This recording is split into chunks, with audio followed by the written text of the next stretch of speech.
Soy Ada López y te doy la bienvenida a Biblia Abierta 365, un lugar donde conocemos el corazón de Dios a través de su palabra.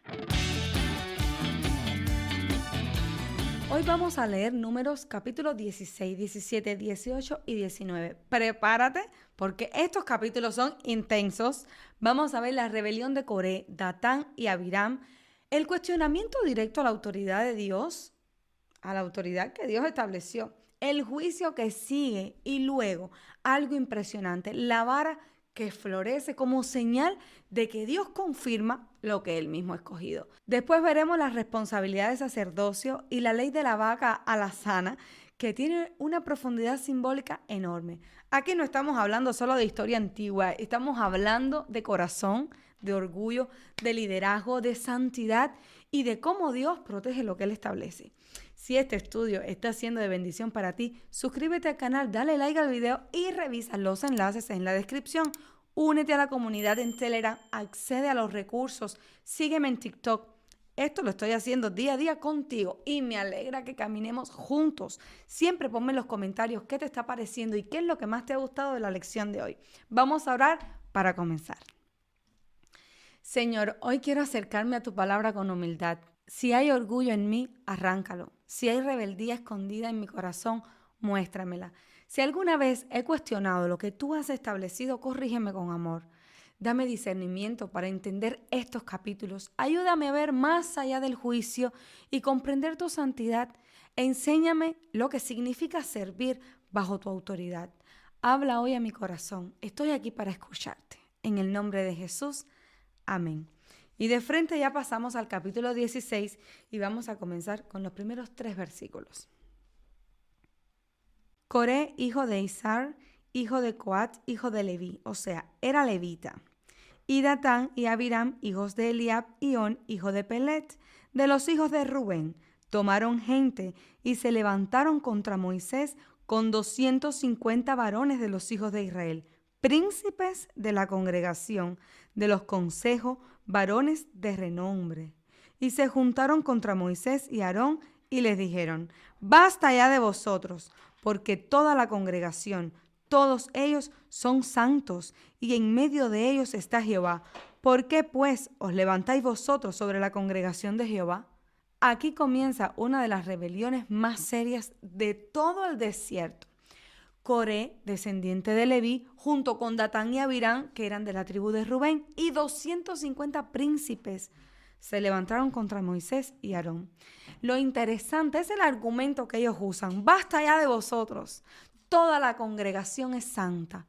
Suena espiritual, suena democrático, suena justo, pero el problema no era la igualdad, era la ambición. Coré no era cualquier persona, era levita. Ya tenía privilegios espirituales, pero quería más. Aquí vemos algo que se repite en la historia bíblica. Cuando el llamado que Dios me dio deja de ser suficiente y empiezo a codiciar el llamado de otro. Continuamos. Cuando oyó esto Moisés, se postró sobre su rostro y habló a Coré y a todo su séquito diciendo: mañana mostrará Jehová quién es suyo y quién es santo, y hará que se acerque a él, al que él escogiese, él lo acercará así. Haced esto: tomad incensarios, Coré y todo su séquito, y poned fuego en ellos, y poned en ellos incienso delante de Jehová mañana. Y el varón a quien Jehová escogiere, aquel será el santo. Esto os baste, hijos de Leví. Moisés cae sobre su rostro. No responde con ira, no responde defendiendo su puesto. Simplemente se postra delante de Jehová. Esto es clave. La verdadera autoridad no necesita imponerse. Confía en que Dios la va a respaldar. Y Moisés propone una prueba. Cada uno traerá su incensario y Dios mostrará a quién ha escogido. El incienso representa el acceso a la presencia divina. No era un juego, estaban poniendo en riesgo sus propias vidas. Dijo más Moisés a Coré: oíd ahora, hijos de Leví, os es poco que el Dios de Israel os haya apartado de la congregación de Israel, acercándonos a él, para que ministréis en el servicio del tabernáculo de Jehová, y estáis delante de la congregación para ministrarles, y te hizo acercar a ti y a todos tus hermanos los hijos de Leví contigo. ¿Procuráis también el sacerdocio? Por tanto, tú y todo tu séquito sois los que os juntáis contra Jehová. Pues Aarón, ¿qué es para que contra él murmuréis? Moisés confronta a Coré directamente. Le recuerda que ya fue separado para servir en el tabernáculo. Y aquí está la frase clave. ¿Procuráis también el sacerdocio? Esa es la raíz. No era que Moisés los oprimía, era que ellos querían la posición de Aarón. La rebelión muchas veces se disfraza de justicia colectiva, pero nace de la ambición personal. Y estamos hablando que Coré era primo de Moisés y Aarón, parte de la familia. Increíble. Y envió Moisés a llamar a Datán y a Abirán, hijos de Eliab. Mas ellos respondieron: no iremos allá. Es poco que nos hayas hecho venir de una tierra que destila leche y miel para hacernos morir en el desierto, sino que también te enseñorees de nosotros imperiosamente.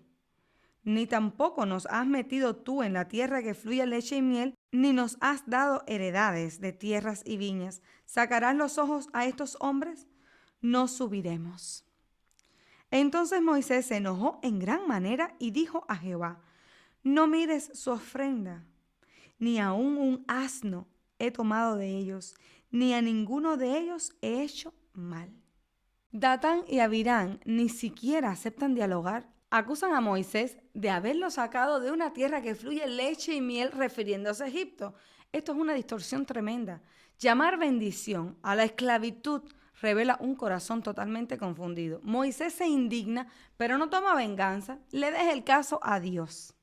Después dijo Moisés a Coré: tú y todo tu séquito, poneos mañana delante de Jehová, tú y ellos y Aarón, y tomad cada uno su incensario, y poned incienso en ellos, y acercaos delante de Jehová, cada uno con su incensario. 250 incensarios, tú también y Aarón, cada uno con su incensario. Y tomó cada uno su incensario, y pusieron en ellos fuego, y echaron en ellos incienso, y se pusieron a la puerta del tabernáculo de reunión con Moisés y Aarón. Ya Coré había hecho juntar contra ellos toda la congregación a la puerta del tabernáculo de reunión.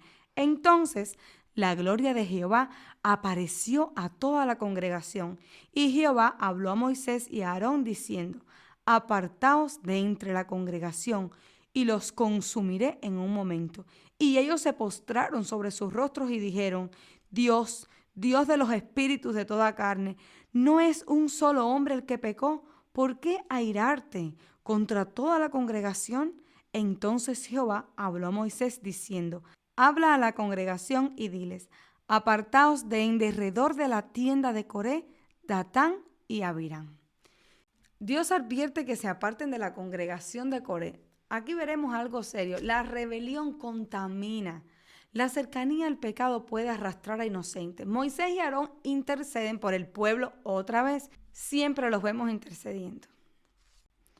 Entonces Moisés se levantó y fue a Datán y a Abirám, y a los ancianos de Israel fueron en pos de él.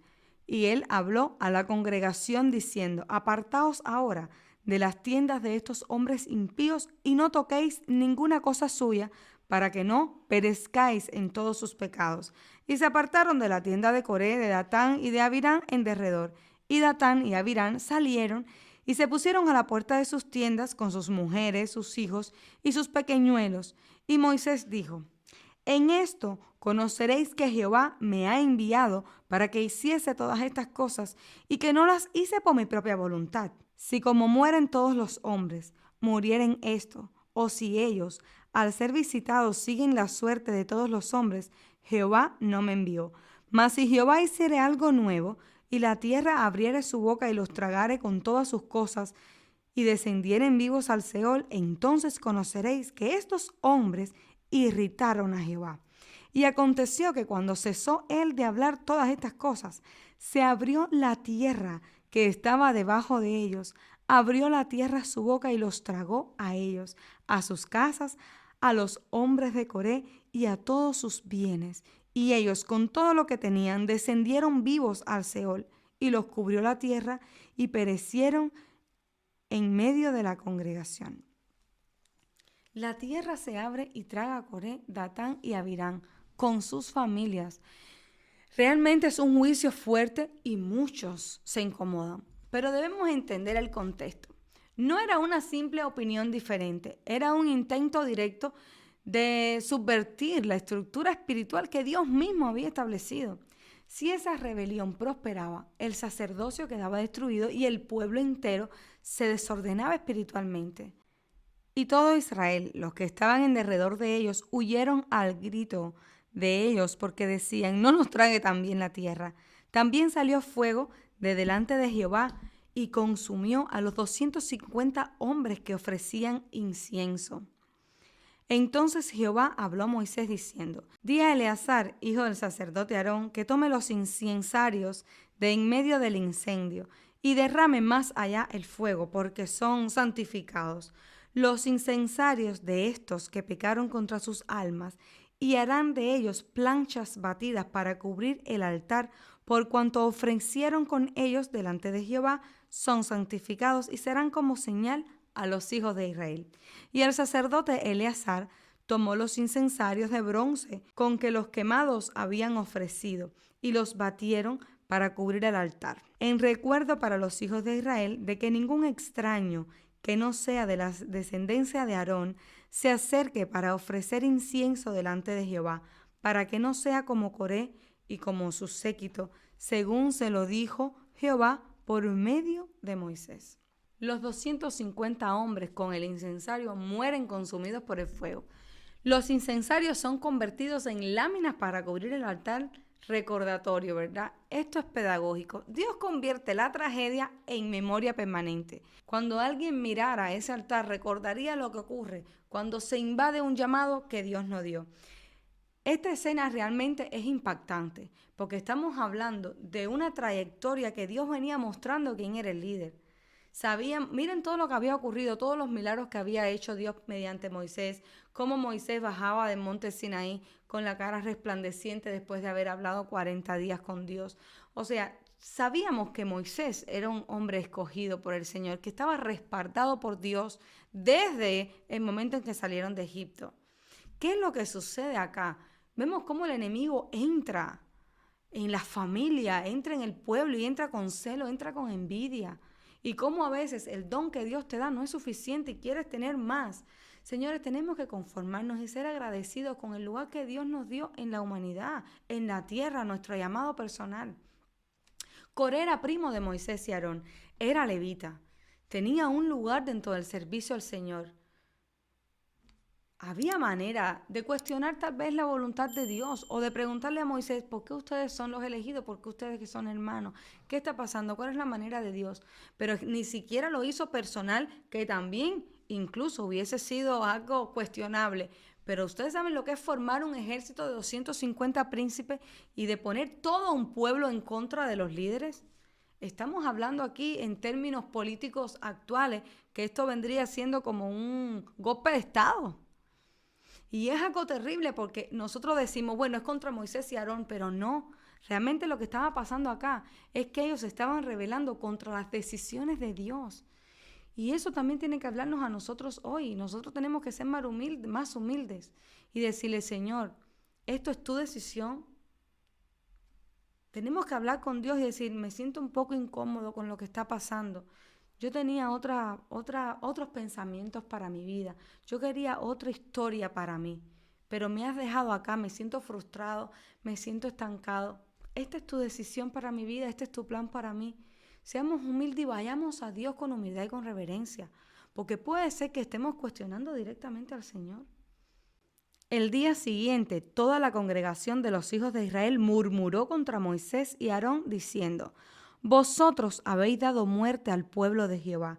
Y aconteció que cuando se juntó la congregación contra Moisés y Aarón, miraron hacia el tabernáculo de reunión, y he aquí, la nube lo había cubierto, y apareció la gloria de Jehová. Y vinieron Moisés y Aarón delante del tabernáculo de reunión, y Jehová habló a Moisés diciendo, apartaos de en medio de esta congregación, y los consumiré en un momento. Y ellos se postraron sobre sus rostros, y dijo Moisés a Aarón, toma el incensario y pon en él fuego del altar, y sobre él pon incienso, y ve pronto a la congregación y haz expiación por ellos, porque el furor ha salido de la presencia de Jehová, la mortandad ha comenzado. Entonces tomó Aarón el incensario, como Moisés dijo, y corrió en medio de la congregación, y aquí que la mortandad había comenzado en el pueblo, y él puso incienso e hizo expiación por el pueblo, y se puso entre los muertos y los vivos, y cesó la mortandad. Y los que murieron en aquella mortandad fueron 14,700, sin los muertos por la rebelión de Coré. Después volvió Aarón a Moisés a la puerta del tabernáculo de reunión cuando la mortandad había cesado. Y aquí hay algo impactante. Al día siguiente, el pueblo vuelve a murmurar diciendo que Moisés y Aarón mataron al pueblo de Jehová. Ay, la incredulidad puede ser increíblemente persistente. Entonces viene la plaga y Aarón corre con el incensario y se coloca entre los muertos y los vivos. Esa imagen es poderosa. Se convierte en mediador. Se detiene la plaga cuando el sacerdote intercede. Aquí vemos una sombra teológica fuerte. Alguien colocándose entre el juicio y el pueblo. Intercesión que detiene muerte. Este capítulo no trata solo de castigo. Trata de autoridad, de llamado, de orden espiritual y de la importancia de uno no confundir igualdad espiritual con función específica. Todos eran pueblo santo, sí, pero no todos tenían el mismo rol. Antes de seguir, detengámonos un momento. Este capítulo es serio, es confrontador, así que reflexionemos en estas preguntas. ¿Estoy satisfecho con el llamado que Dios me dio o lo comparo constantemente con otros? ¿He disfrazado ambición personal con justicia espiritual? Cuando enfrento autoridad espiritual, ¿oro o murmuro? ¿Estoy dispuesto a interceder por otros, aun cuando me han criticado, como lo hizo Moisés y Aarón? Este capítulo es uno de los capítulos que a mí me impresiona mucho de esta sección del desierto, porque estamos viendo a un pueblo que está trabajando en el tabernáculo, que está viendo la nube que los cubría de día para el sol, la columna de fuego de noche. Está viendo la comunicación constante que hay entre Dios y Moisés y Aarón, todos los mandamientos, todos los ungimientos que Dios ha hecho a su pueblo con sabiduría para que trabaje en el tabernáculo, todas las bendiciones que está dando Dios al pueblo, toda la organización que le está dando Dios al pueblo, que evidentemente Moisés es el líder del pueblo ungido por el Señor, llamado por el Señor. Estamos viendo que sucede con Datán y Abiram, que la tierra se abre y se traga a ellos con sus hijos, con toda su familia.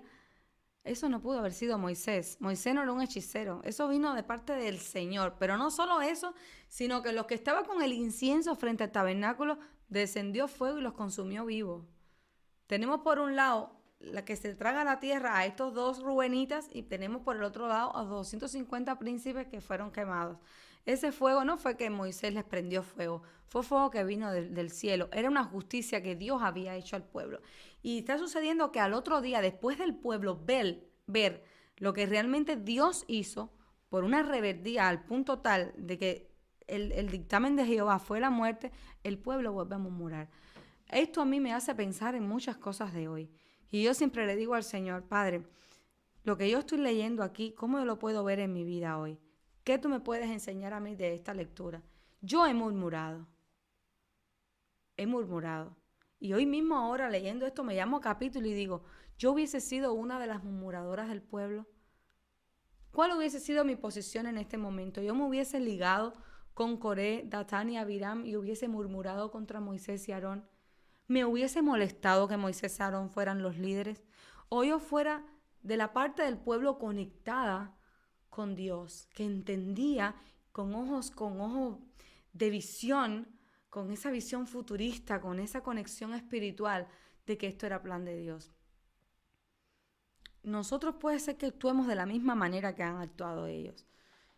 Pero gracias a Dios estamos en este siglo, estamos leyendo esto y podemos vernos representados en esta historia para cambiar nuestra manera de pensar, para cambiar nuestra manera de actuar hoy en nuestra iglesia, con nuestros líderes, con nuestros líderes mundiales, con nuestros líderes regionales. Creo que en vez de murmurar, de ser personas chismosas, de estar llevando chisme y murmuraciones y de estar haciendo campañas contra alguien, mejor oremos al Señor. Porque hoy puede que la tierra no se abre y nos trague, pero la justicia de Dios, aunque no descienda fuego del cielo y nos consuma, sigue siendo letal. Porque Dios es amor, pero Dios es fuego consumidor. Y es fuego consumidor en su justicia, porque el Señor sabe dónde tocar nuestra fibra. Así que mejor entreguémoslos al Señor nuestras dudas, nuestras inquietudes, nuestras peticiones y que el Señor nos las revele. Si tenemos algún conflicto contra algún líder, si tenemos algún conflicto contra algún suceso, dile: Señor, me siento incómoda, me siento mal, ayúdame, quiero entender qué está pasando. Muéstrame tu verdad aquí. Y Dios te la va a mostrar. Pero tratemos de mantenernos nosotros al margen del juicio y al margen de la murmuración. Continuamos con el capítulo 17. Luego habló Jehová a Moisés diciendo: habla a los hijos de Israel y toma de ellos una vara por cada casa de los padres.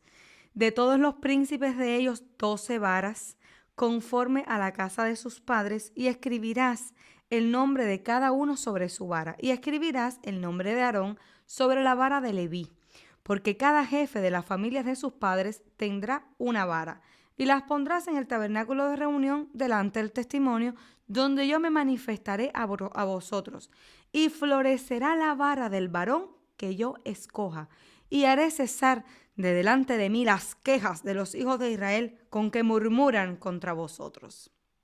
Después de la rebelión de Coré, Dios no quiere que el tema quede ambiguo. Ahora va a resolverlo de manera definitiva. Cada tribu debe traer una vara, un bastón que representa autoridad y liderazgo familiar. En el mundo antiguo, la vara era un símbolo de gobierno, de liderazgo tribal, de respaldo. Sobre la vara de Leví iba a escribirse el nombre de Aarón. 12 varas, uno solo iba a ser elegido. Dios dice algo clave: haré cesar las murmuraciones. Esto no es solo una señal, es una respuesta al espíritu de constante cuestionamiento. Cuando el corazón vive dudando del orden de Dios, Él interviene con claridad. Y esto a mí me parece extraordinario, porque si nosotros nos damos cuenta de algo, Moisés es el líder principal y su hermano es el sumo sacerdote. Realmente estaba el liderazgo grande, fuerte de todo el pueblo de Israel en una misma familia, en 2 hermanos. Puede ser que las personas cuestionaran esto y dijeran: bueno, pero ¿por qué tiene que ser tu hermano? ¿Por qué no puede ser otra persona? Es hasta cierto punto entendible que el pueblo quisiera como una confirmación más clara del Señor. Y el Señor es tan misericordioso que a este punto Él decide hacerlo. Uno, porque quiere respaldar la autoridad de Moisés y Aarón. Fíjate cómo Él lo dice acá, cómo Él cierra, y Él dice, en el versículo 5, Él dice: y haré cesar de delante de mí las quejas de los hijos de Israel con que murmuran contra vosotros. Y esto es hermoso porque vemos a Dios respaldando a sus hijos, a su escogido, para una misión especial. Y eso a mí me habla hoy. Si eres pastor, si eres líder, si estás siendo vituperiado, si hay murmuración contra ti y estás haciendo un trabajo lindo delante del Señor, si es el enemigo que está trayendo discordia y que quiere formar algún pleito en tu liderazgo, tranquilo.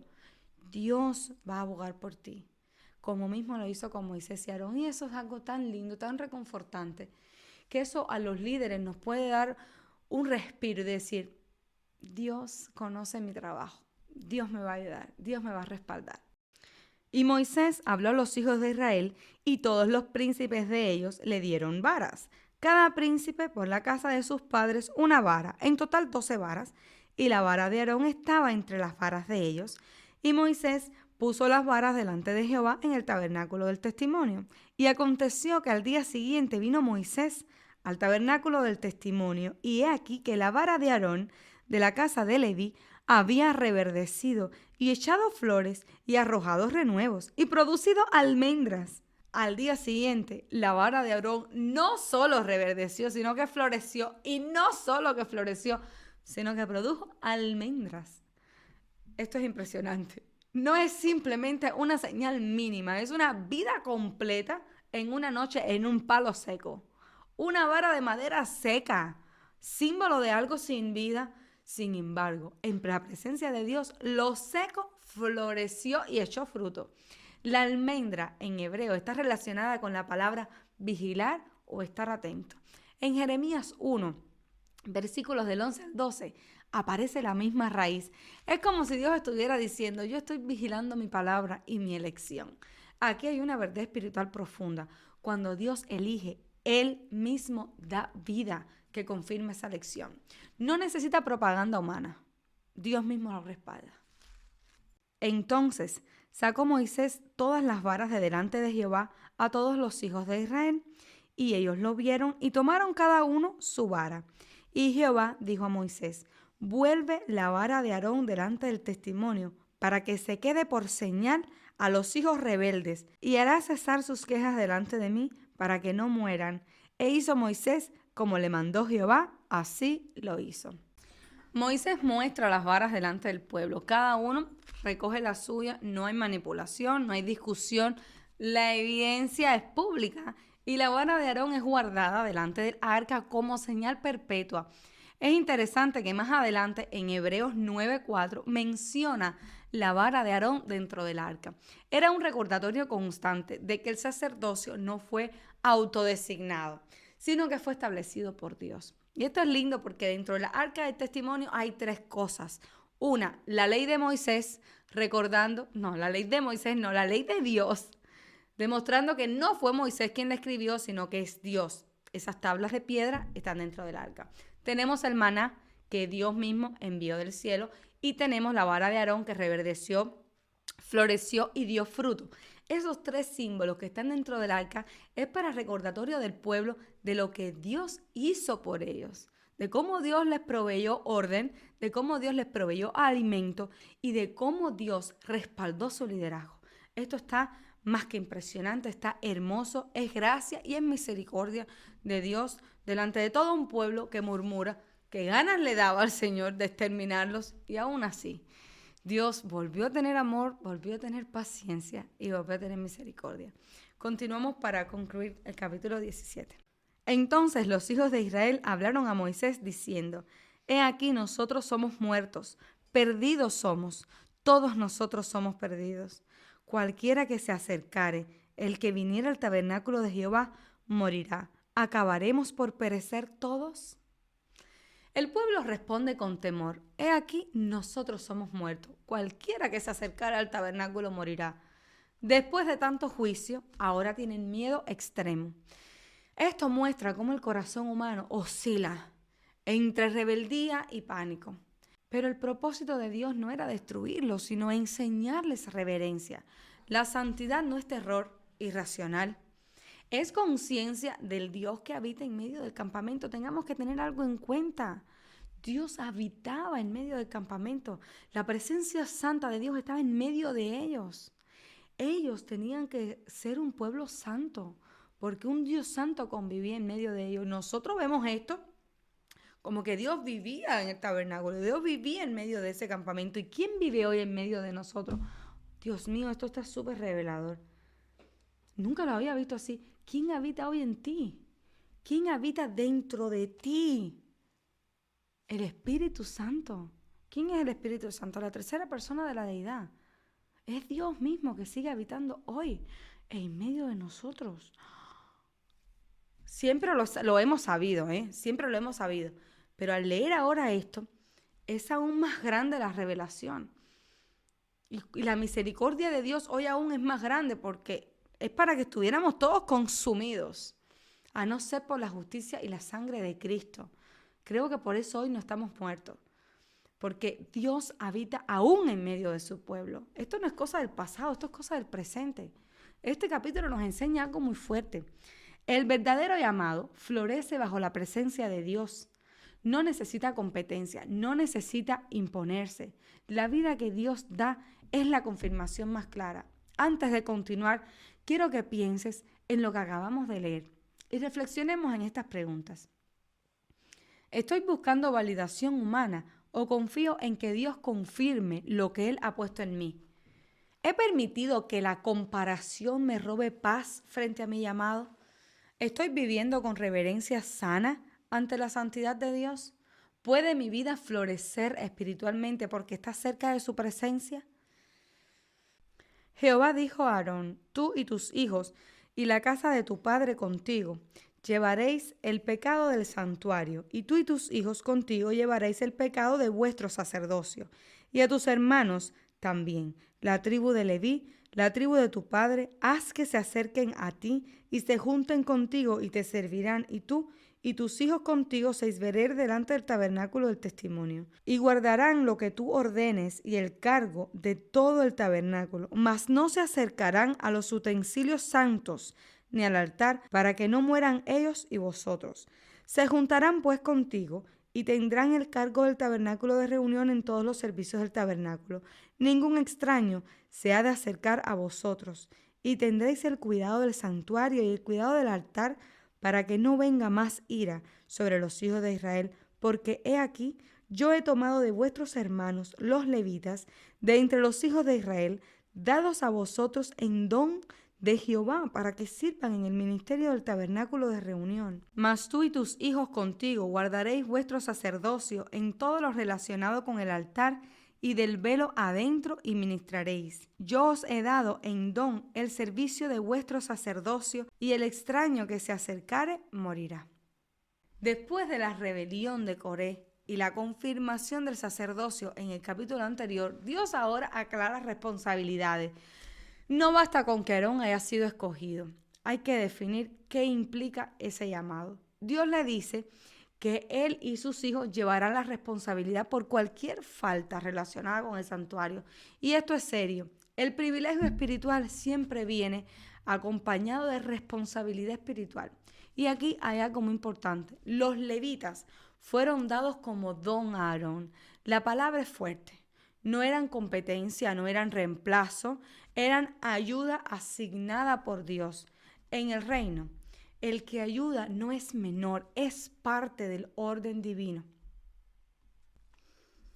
Dijo más Jehová a Aarón: he aquí, yo te he dado también el cuidado de mis ofrendas.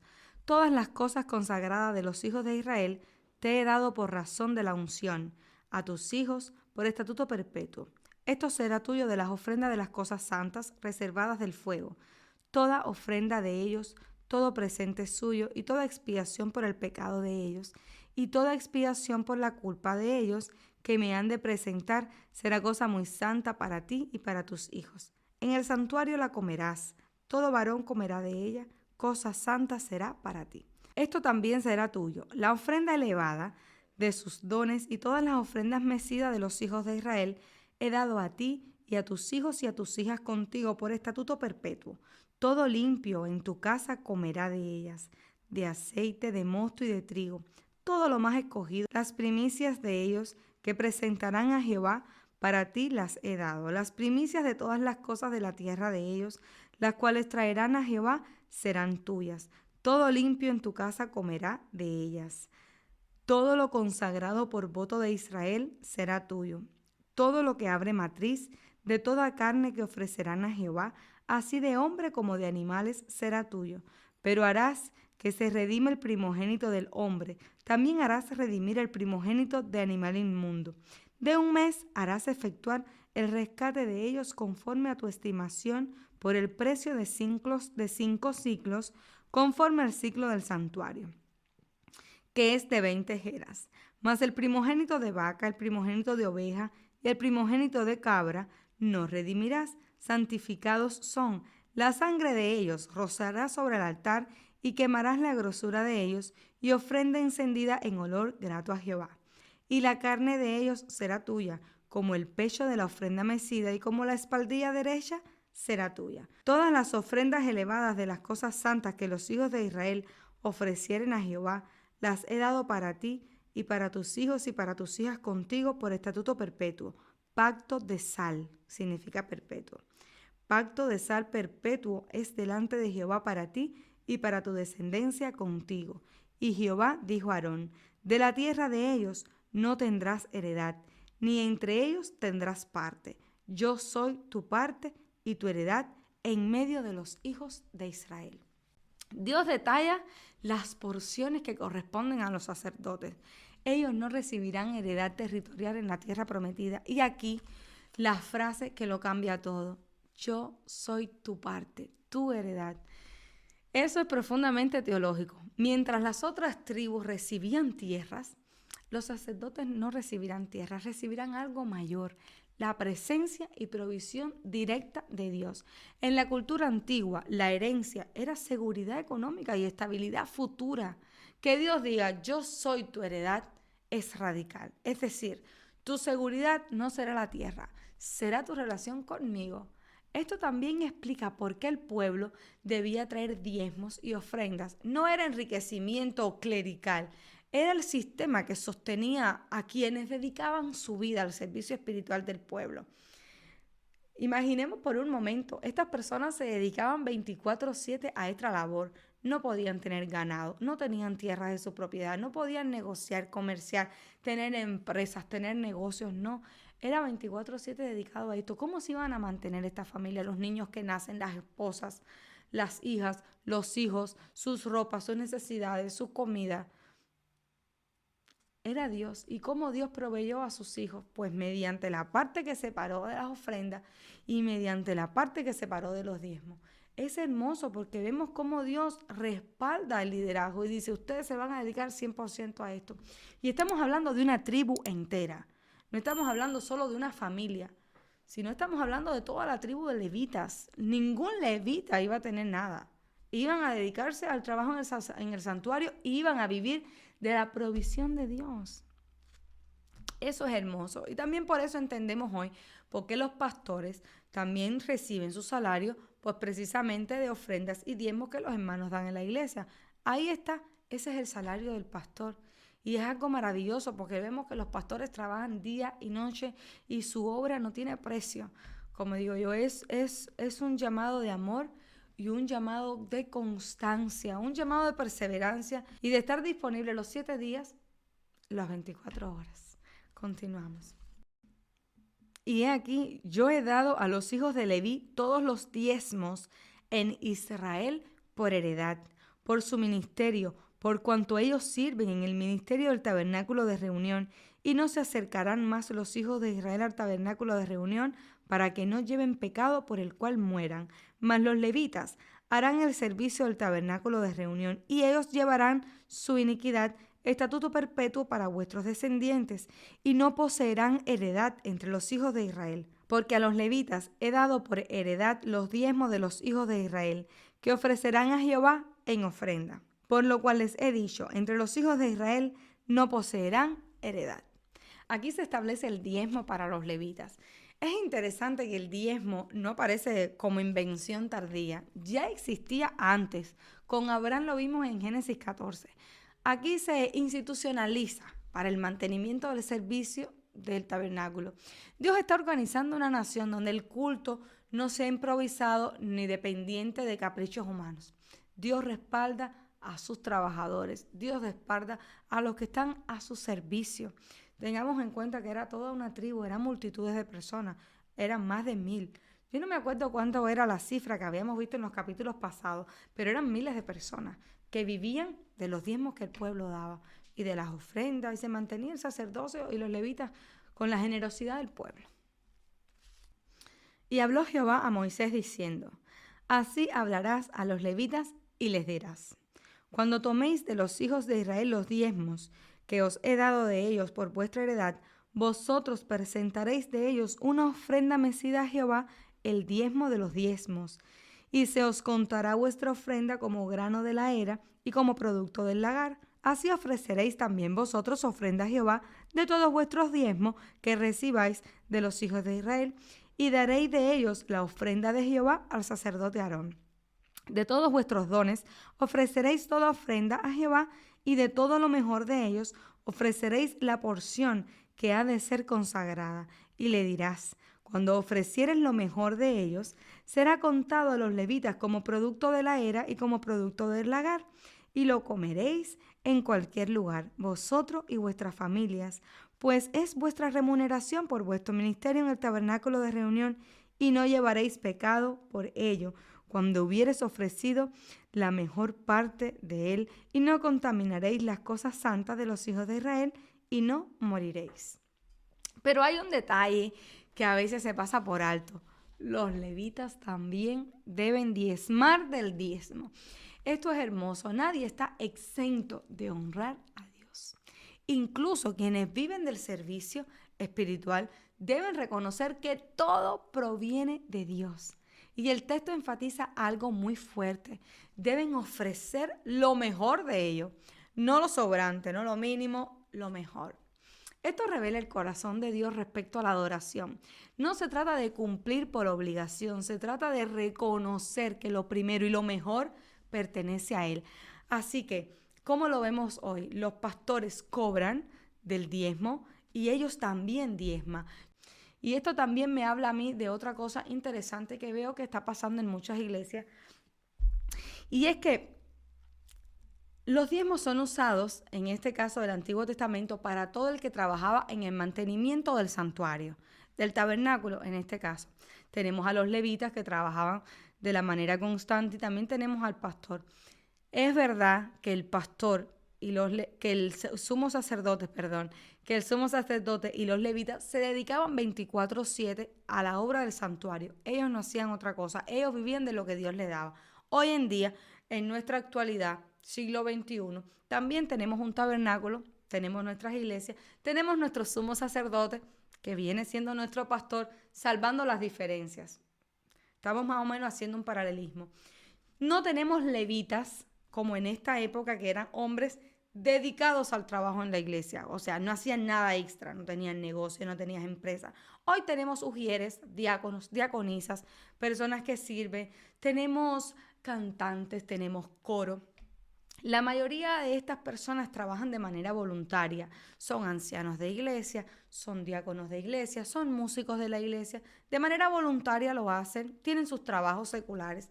Pero yo soy del criterio que si la iglesia tiene suficiente dinero como para pagarle un sustento, vamos a decir una ofrenda, porque no va a ser un salario grande o un salario que tal vez les cubra todas sus necesidades, como sí sucedía aquí para el sacerdote y los levitas.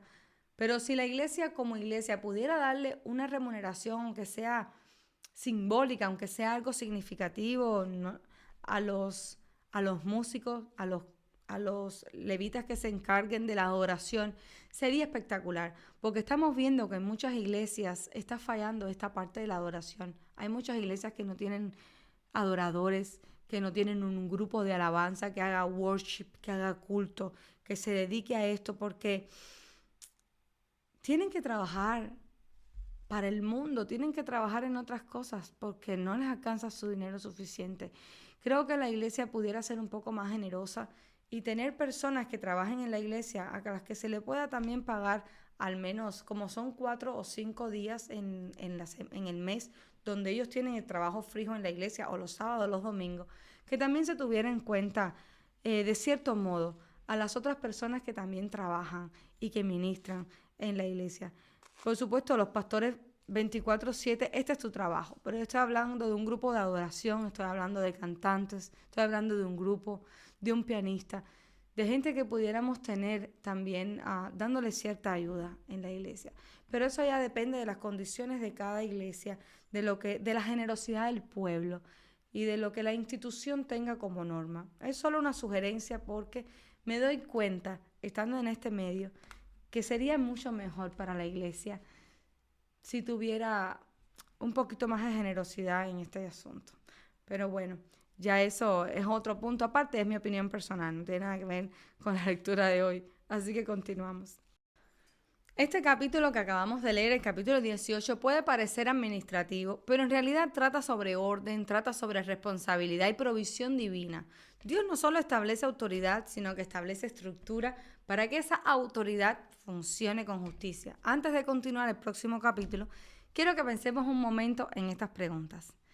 ¿Estoy entendiendo que privilegio espiritual implica responsabilidad? ¿He hecho de Dios mi herencia o mi seguridad está en lo material? ¿Estoy ofreciendo a Dios lo mejor o lo que me sobra?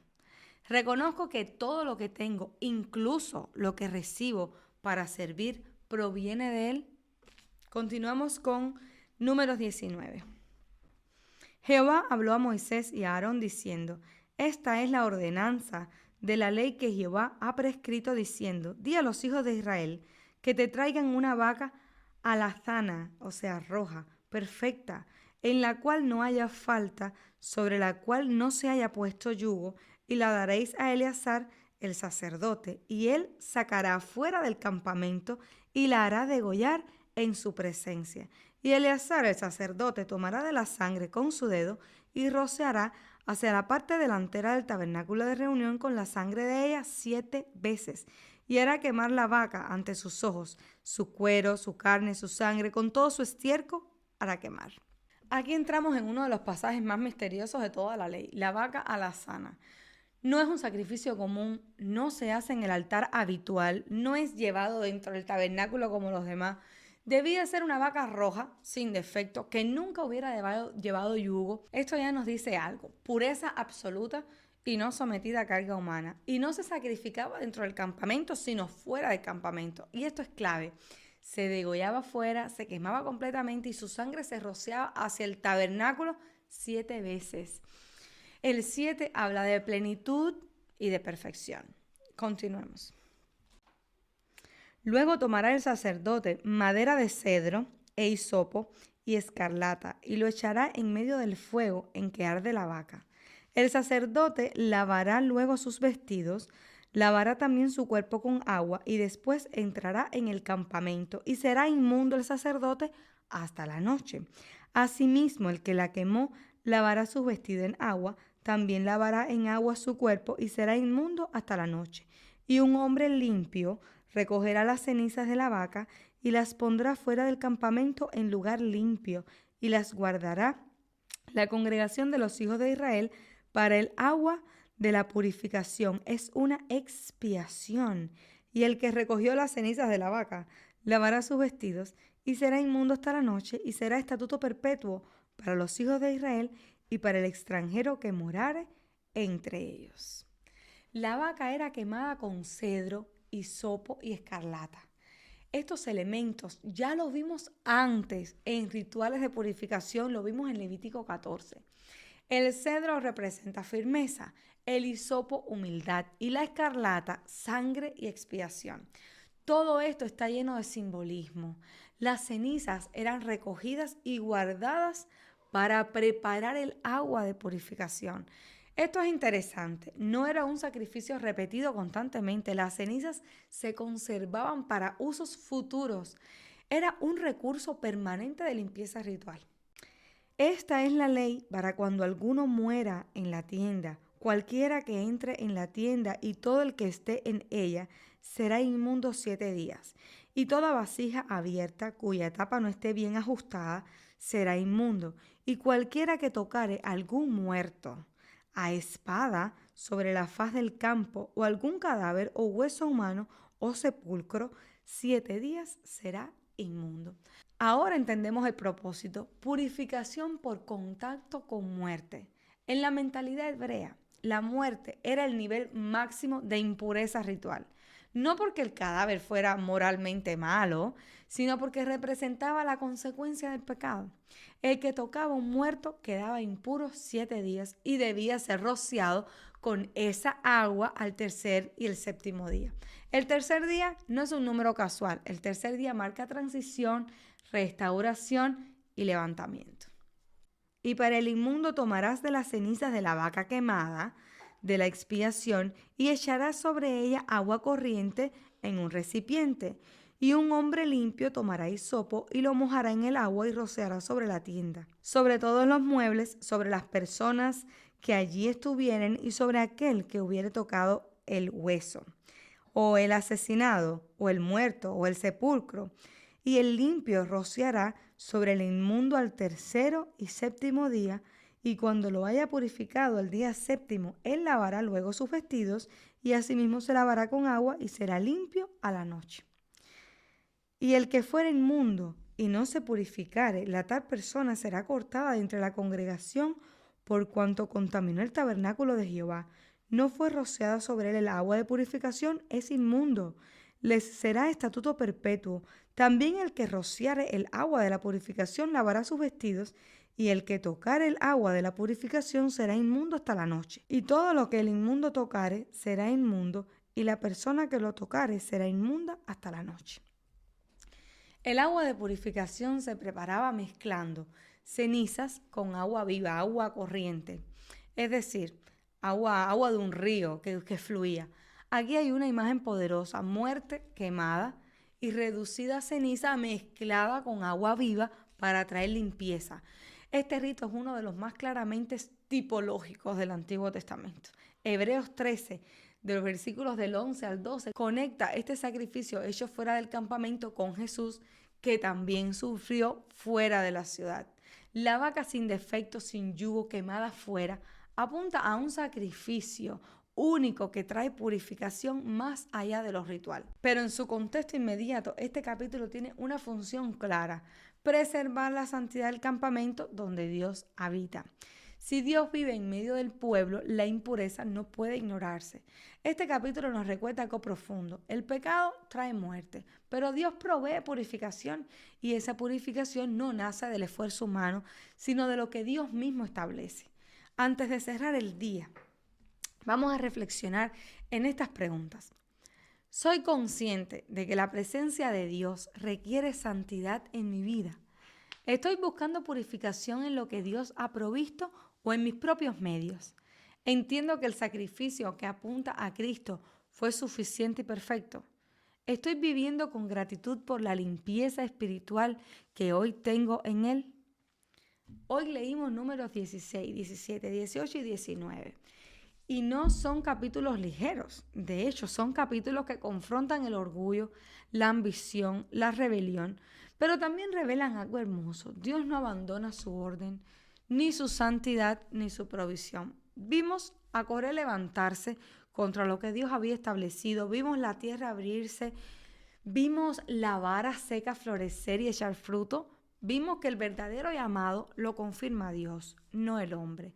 Vimos también que el privilegio espiritual trae responsabilidad. Y vimos que incluso frente a la muerte, Dios provee un camino de purificación. Esto no es simplemente historia antigua, esto es una lección sobre autoridad, sobre humildad, sobre santidad y sobre dependencia. Si este estudio está edificando tu vida, suscríbete al canal, dale like al video y compártelo con alguien que quiera profundizar en la palabra de Dios. Revisa los enlaces en la descripción, únete a la comunidad en Telegram, accede a los recursos, visita la página web. Estamos caminando juntos día a día y me alegra que lo estemos haciendo juntos. Vamos a orar para despedir el día de hoy. Señor, gracias por tu palabra, gracias porque hoy me mostraste que tú tomas en serio el orden que estableces. Perdóname si alguna vez he dejado que el orgullo, la comparación o la ambición se asomen en mi corazón. Enséñame a aceptar el llamado que tú me diste sin competir, sin murmurar. Haz florecer lo que tú plantaste en mí. Dame reverencia delante de tu santidad y recuérdame que la purificación que necesito no la produzco yo, sino que proviene de lo que tú ya has provisto. Quiero caminar en humildad, quiero caminar en obediencia, quiero caminar consciente de que tú hablas en medio de tu pueblo. Señor, quiero caminar consciente de que tú habitas en medio de tu pueblo.